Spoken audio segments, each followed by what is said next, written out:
Listen carefully. You do not need more motivation. You do not need another timetable. You do not need another strategy video after this one. Because if you are watching this with only 1 week left for re-NEET, then the truth is very simple.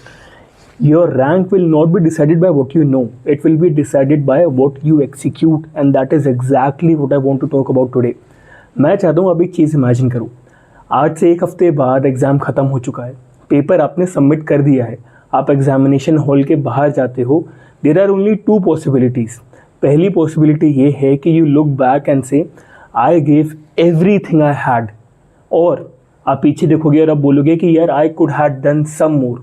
कोई third option है ही नहीं. And the scary thing is both the students may have started the exactly same thing today in the exact same position. Difference होगा कि वो अगले 7 दिन में क्या करेंगे. मैंने रिसेंटली मल्टीपल एम्स टॉपर्स के साथ बात करी. उन्होंने एक चीज़ बोली that surprised me. None of them were trying to be geniuses in the last week. None of them were learning new subjects. कोई भी 15 घंटे के लेक्चर्स नहीं देख रहा था. कोई भी इम्पॉसिबल बैकलॉग्स पूरी करने की कोशिश नहीं कर रहा था. Instead they became obsessed with execution. उन्होंने ये पूछना ही बंद कर दिया कि परफेक्ट स्ट्रैटेजी होती क्या है. उन्होंने ये पूछना चालू किया कि मैं आज खुद से ख़त्म क्या कर सकता हूँ. क्योंकि आखिरी हफ्ता जो होता है इंटेलिजेंस के बारे में नहीं है, डिसिप्लिन के बारे में है.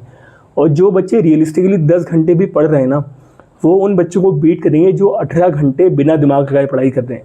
जो NCERT 3 बार रिवाइज कर रहा है, he will beat the person जो नए नए नोट्स खरीदे जा रहा है.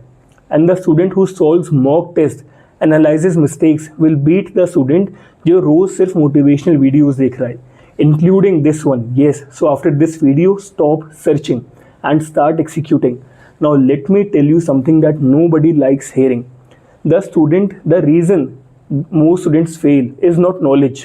It is emotional instability. एक खराब मॉक पेपर, एक खराब दिन, एक चैप्टर जो आप भूल गए, एंड सडनली आप खुद को डाउट करना चालू कर देते हो. मेरी बात ध्यान से सुनो. You are suppose to forget things. ये होता है. This is why revision exists. You are supposed to make mistakes. सब कुछ होता है. This is why mock papers exist. You are supposed to feel nervous, and this is what happens before every important exam. So stop treating these setbacks as evidences कि you cannot crack it. Treat it as a feedback. The AIM students that I talked to, they were not confident because उनको लगता था कि उन्हें सब कुछ आता है. They were confident because they had seen their weaknesses again and again. Mock test के अंदर, मिस्टेक्स के अंदर, फेलियर्स के अंदर, और उन्होंने उसे जाके फिक्स किया. कॉन्फिडेंस प्रिपरेशन से आता है, कॉन्फिडेंस मोटिवेशन से नहीं आता है. And let me give you a perspective for the next 7 days. Your entire life is only one job. सिर्फ एक. कोई इंस्टाग्राम नहीं, कोई रिलेशनशिप्स नहीं, कोई दोस्ती यारी नहीं, कोई आर्ग्यूमेंट्स नहीं, कोई कंपैरिजन नहीं, कोई कट ऑफ के बारे में वरिंग नहीं. बस एक काम करो, maximise your score. That is it. Everything else can wait. हफ्ते भर बाद सारी दोस्ती यारी, सारी रिलेशनशिप्स, सारे के सारे इंस्टाग्राम, सब कुछ वापस आ जाएगा अगले एक हफ्ते. Spend all the air that you spend preparing for this exam, उसे एक हफ्ते में कंडेंस करो. And if you can not even stay focused for the next 7 days, then be honest with yourself. The problem is not syllabus, the problem is priorities.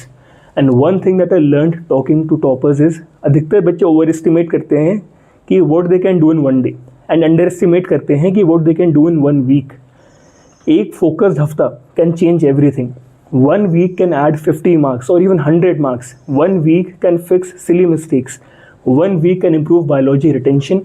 1 week can improve chemistry revision. 1 week can improve physics accuracy. 1 week can literally change your college. So stop thinking. It is only 7 days. अब तो बस 7 दिन बचे हैं. अब मैं क्या करूं? तो सोचना चालू करो कि अभी भी मेरे पास 7 दिन बचे हैं. And that mindset will change everything. अब मैं चाहता हूँ आप एक काम करो. Take a piece of paper, एक पन्ना उठाओ, उसमें अपना टारगेट स्कोर लिखो. हो सकता है वो 600 हो सकता है 650 हो सकता है 700 हो. उसके below, right below it, no excuses for 7 days. Every morning wake up, सबसे पहले जाके उसे देखो. बिकॉज मोटिवेशन फेड कर सकता है, discipline will remain. You will not feel motivated every day. Impossible है. Nobody does. The AIMS students you admire, they don't feel motivated. The toppers you watch on YouTube, they don't feel motivated every day. The people succeeding in life don't feel motivated every day. They simply do the work regardless of how they feel. and that is exactly what you must do right now for the next 7 days. Wake up, revise, practice, analyze, फिर sleep and repeat. कुछ भी fancy नहीं, कुछ भी नया नहीं, कुछ भी कॉम्प्लिकेटेड नहीं, simple execution. Because 1 week from now motivation will not matter, the number of videos that you watched will not matter, the number of strategies you collected will not matter. Only and only one thing will matter, and that is, did you execute? And if you do execute, you genuinely give these 7 days everything you have. तो एक बात याद रखना, regardless of the result, आप exam hall में जाओगे with something very powerful, that is peace, because you will know कि आप जो कर सकते थे, जो पॉसिबल था, आपने सब कुछ करा, और वो फीलिंग प्राइसलेस है. तो इस वीडियो को बंद करो, क्लोज एवरी डिस्ट्रैक्शन, हर वीडियो बंद करो, अपनी किताबें खोलो and earn the result that your future self will thank you for. 7 दिन, 1 goal, no excuses. वीडियो पसंद है तो सब्सक्राइब करो.